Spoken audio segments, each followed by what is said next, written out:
І птушку таксама лёгка зрабіць з маленькага ручнічка ці сурвэтачкі. Гэтым разам складзём роўненька па дыяганалі, каб атрымаўся трохкутнік. А далей будзем рабіць скрутку. Вось так згарнулі, маленькі куточак пакінулі і перагнулі папалам. Што робім далей? З аднаго боку, вось адзін гэты хвосцік, што ў нас атрымаўся, складаем такім гармонікам у 3 складачкі.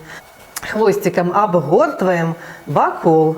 Абгортваем уважліва, дацягваем да канца і запраўляем у сярэдзінку. Вось так. Вось у нас птушка, вось у птушкі хвосцік, вось у птушкі дзюбка. А што нам птушачка прынясе? А яна нам прынясе нейкія добрыя навіны і кветачкі. Вось такая птушка, ружовая, прыгожая, вельмі вясновая і цёплая.